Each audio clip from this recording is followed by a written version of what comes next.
today we're going to be doing a video where we discuss topics that are very controversial when it comes to keeping reptiles. So I wanted to have a lot of different opinions on these matters. So we have Michelle, and you guys can check her out at Reptile Smiles on Instagram and her YouTube channel.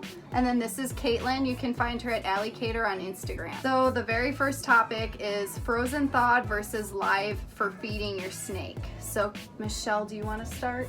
What do you think? Sure. Well, I feed both my snakes frozen thawed. I've never had an issue with them being really picky, so I don't have as much input as you probably do because you own several snakes, but I would always prefer frozen thawed over live. And if you are going to feed live, make sure to watch. Don't just throw the rat or mouse in there and leave. That's just a recipe for disaster. Exactly. Like, I totally agree with that, and I honestly would prefer frozen thawed just because you're at a high risk of getting an accident, because if you leave a mouse or a rat in with your snake, a lot of people don't realize it, but that mouse can actually cause a lot of damage to your snake, and it can bite them and scratch at them. So there are cases where you do have to feed live though. Right now, like my ball python, if you can even see him, Chaos is feeding live right now because he's a baby and he just refuses to take anything else, so it's just not an option, and that's just what I have to do for now. Which that's really common with ball pythons. Yeah, it really is. So eventually I will swap him over to frozen thawed, hopefully, but I definitely agree with Michelle and I prefer frozen thawed. I prefer frozen thawed as well. I just don't want to worry about any injuries towards my pet, and I think it's just a lot safer and more convenient. Yes. Than having to go buy live or keep live mice. That's true. And it is kind of sad when you're feeding a live mouse. It's depressing, but they're so cute. It's the circle of life. I love everything. I don't want to see anything die. Yeah. Tanks versus racks. Do you think tanks are better or rack systems for snakes? I think tanks, because I think every animal deserves its own enclosure. Nothing was born to live in a plastic box or container. I don't think.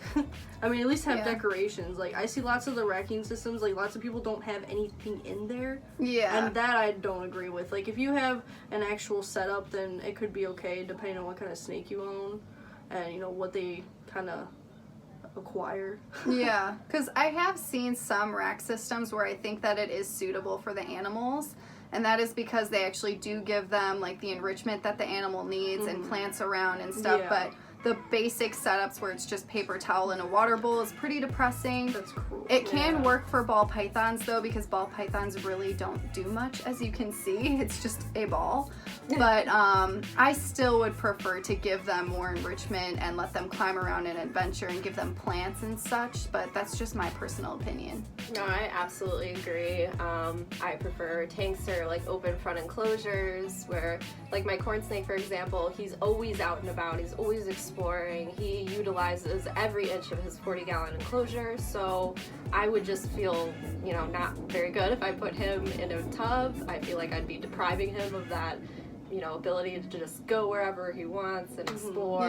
So, and I personally, I've always kind of wondered about the day and night cycles that like tubs don't provide. Yeah, that's true too. I wonder if that has any like long-term effects on the animal, or I personally don't know. I haven't done this research myself, but I just always wondered if it like messes with their I feel like psychologically it has to in some way. If they don't know when it's day or when it's night, that's just not right for any living thing. Yeah, and I've seen people put like leopard geckos in racks, which I personally like.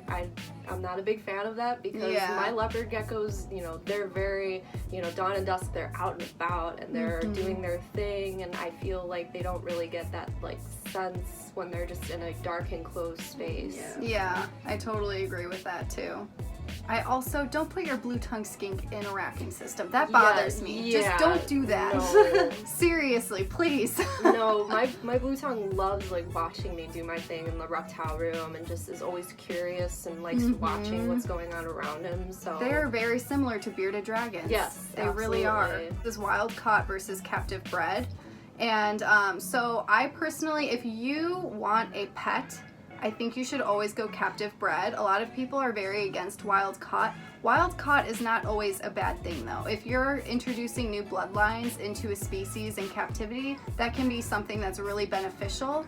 But if you just want a pet and you don't have much experience, then you definitely shouldn't just be getting a wild caught. They tend to carry diseases and parasites, and it's going to need to see a vet, and they're just way more difficult to establish in captivity. So unless you really know what you're doing, it's just going to be much more difficult for you.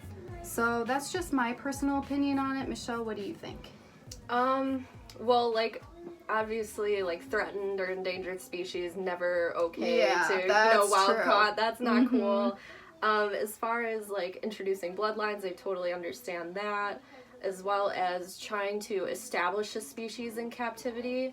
If you're trying to use one for a breeding program, as long as it's not, like, endangered or anything, then I totally understand that.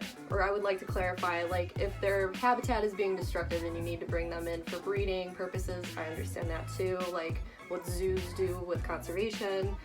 But as far as just like the everyday keeper, I think you should strive to go for captive bred, because the market, if you are buying wild caught animals, which are usually cheaper and for a reason, they're normally sick and full of parasites. If you have a captive bred specimen and a wild caught specimen, you choose that wild caught specimen, you are upping the demand for wild caught animals. Therefore, more wild caught animals they're going to bring in because they're profitable. So you need to be like very aware of how your purchases affect the market as a whole as well. So, and I just personally like wild-caught animals. I don't like dealing with the whole parasite loads they can have and all that stuff. So, I just prefer to support captive, bred breeders, animals. Yeah, totally agree. What do you think, Caitlin? I agree with the captive bred. Captive bred, all the way. Feeding snakes outside of the enclosure rather than inside. What do you think, Michelle? Yeah, so this whole like cage aggression thing it's a lie. Yeah, so it's not true. Nope.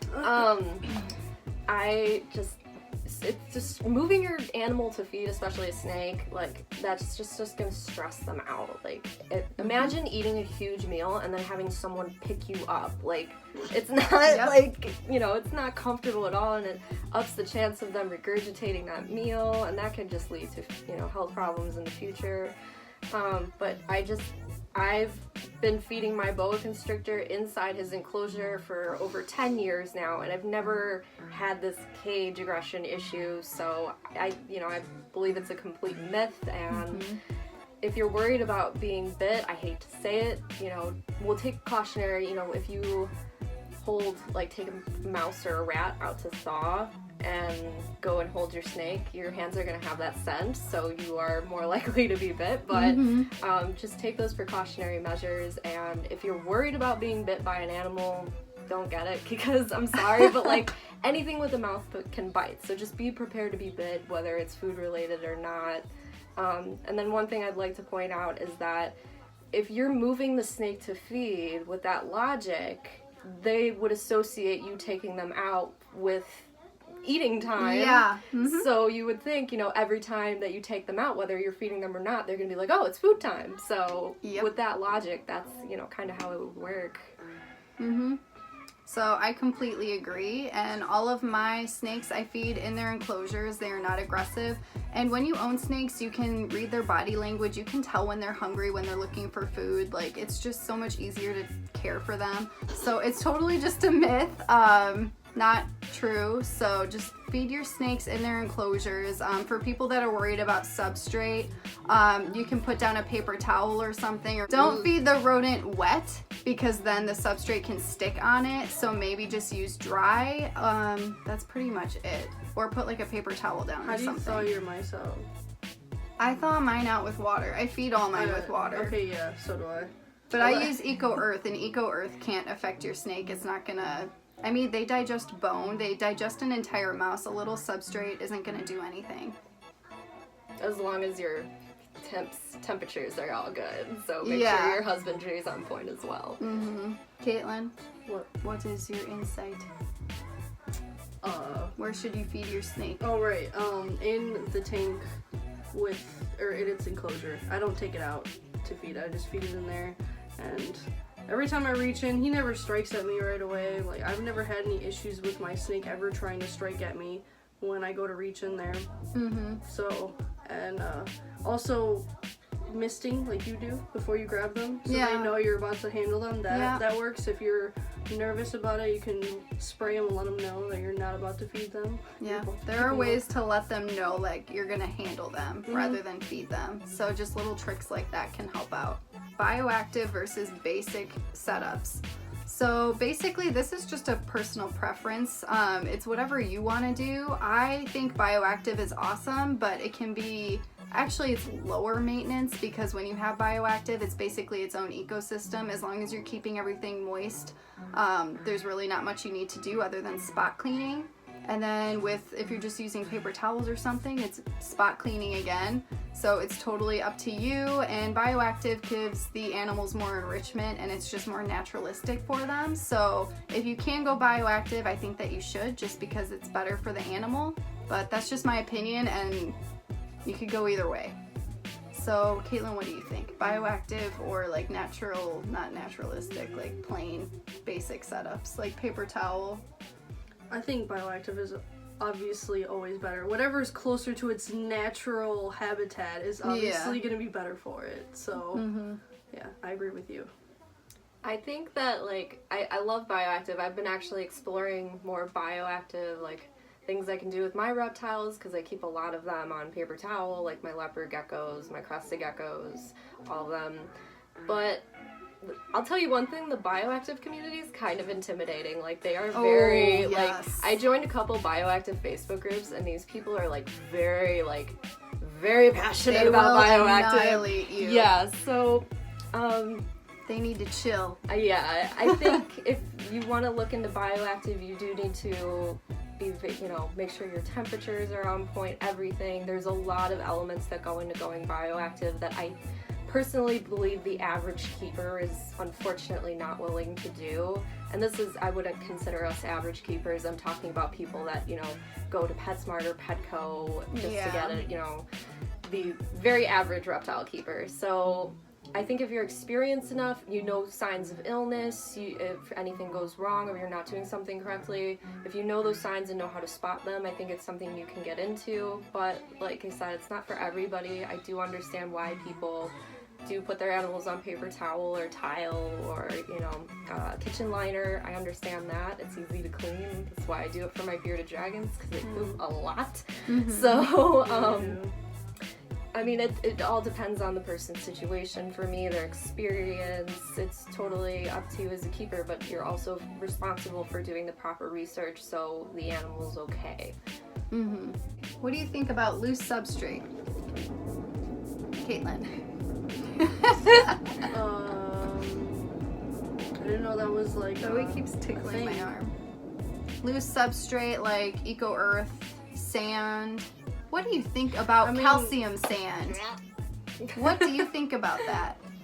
You haven't had a bearded dragon though, so maybe you don't know. Like, I've never had sand in any of my reptiles enclosures before. Yeah, you keep leopard geckos and snakes. All right, well, I'm gonna say right now, don't use calcium sand. Or walnut shells, crushed walnut shells. Just please stop. Don't do it. That's all I gotta say. Yeah, like loose substrate, like I said, if you're going for a more naturalistic setup, look into your reptile's native environment and try to match as closely to that as you can. So like leopard geckos, you can't just throw like just a ton of sand in there. It's also have to have rocks and sticks and grass and stuff like that to closely mimic their natural environment. So if you do want to do that, just make sure you know what their native habitat looks like if you're going with loose substrate. But yeah, as far as walnut shells and calcium sand, they are just absolute garbage. Don't use those. Yes. Heat lamp versus heat pad for a blue tongue skink.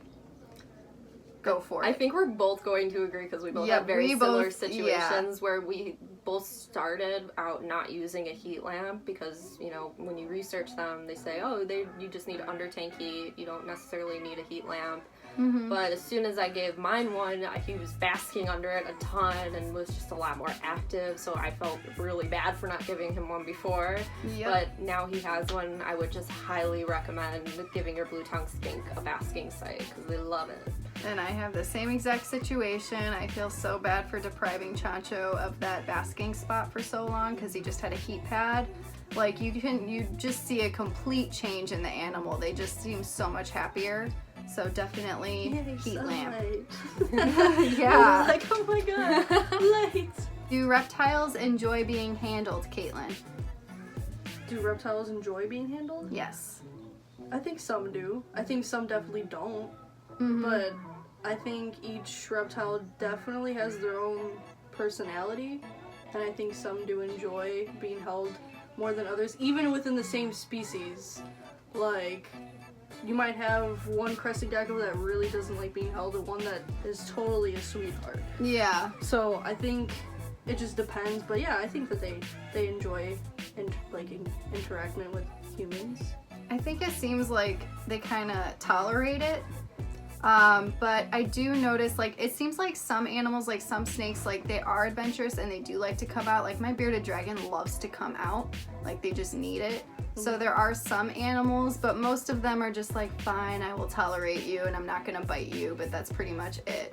Like, there's no more feelings to it. Yeah, I completely agree. I think they just, like, tolerate it. And when holding some of my reptiles, I've noticed some behaviors that some people may misinterpret as, oh, they're really enjoying this right now. Like when I hold Dahlia, my tokay gecko, she will press herself against my hand. And some people, yeah, exactly, because she loves how warm my hand is. But some people may interpret that as, oh, they're trying to like cuddle with me, or oh, he's really loving me right now. Is not really. No, so and there are animals out there where you need to like be careful with how much you handle them. Like crested geckos, your body temperature is a lot warmer than what they're, tolerable of for long periods of time. So just keep that in mind as well. Very true. My leopard gecko gives me kisses. But maybe it doesn't love you. Maybe So, Caitlin, do you support chain reptile stores or no? Buying pets from them, buying reptiles from like a Petco or a PetSmart. Well, I'd say no, but I kind of would be a hypocrite because I have bought them. I'm pretty sure we all have. Oh, yeah.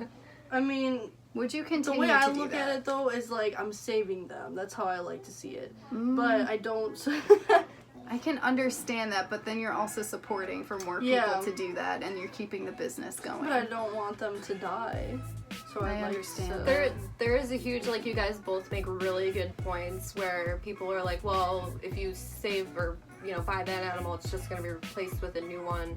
But same goes for if the animal dies, it's also going to die in the store. True. It's gonna, so it's kind of like a really, it's a very touchy topic with hobbyists, I've noticed, but there's really no like straightforward answer to it because there's just so many issues with it. If you want a healthy animal, though, don't go. Yeah.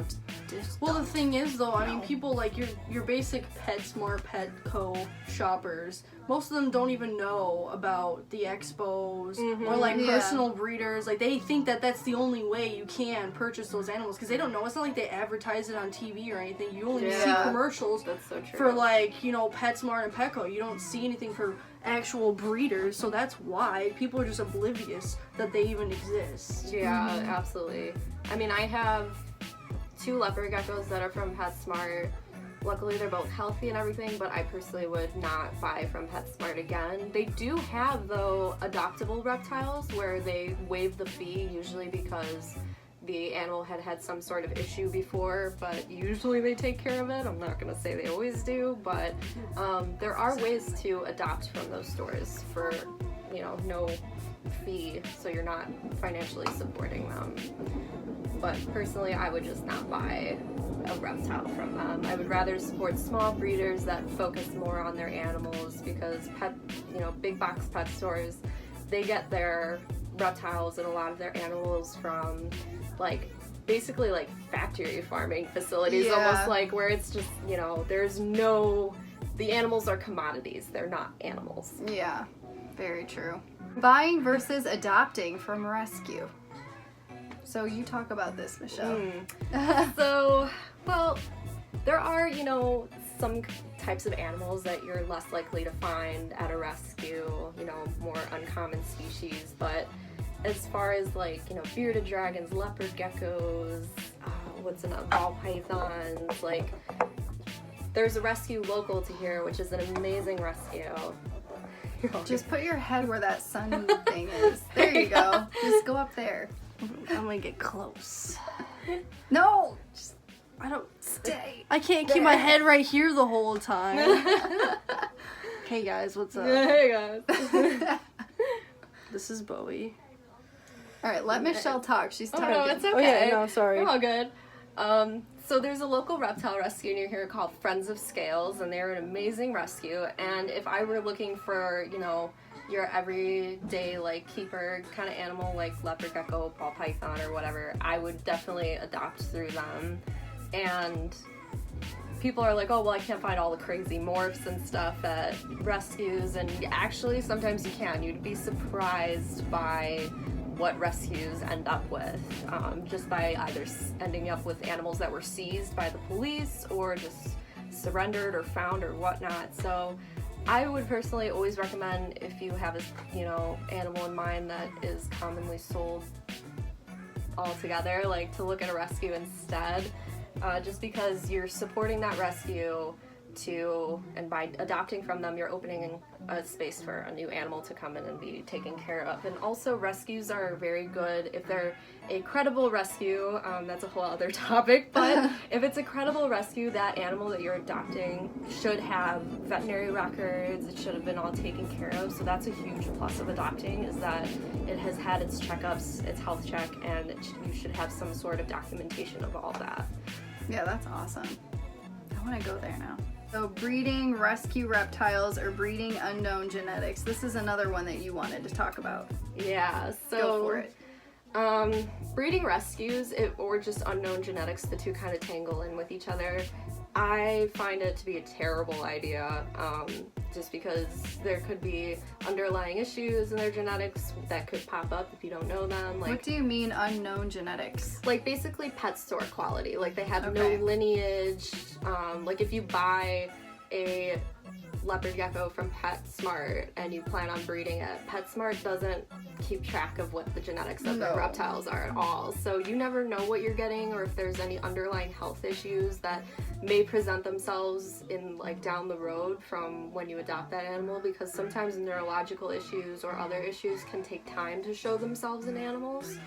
So for example, like I have a leopard gecko, Luna, and she's absolutely stunning, and a lot of people would look at her and be like, oh, I want her babies. But I want her babies. I yeah, love no, her. She's so pretty, but I don't know what her genetics are, so I would never breed her just because I don't want to end up with, babies that may have underlying health issues. So I think it's always just a good idea to keep in mind, what you're breeding, try to be ethical about it.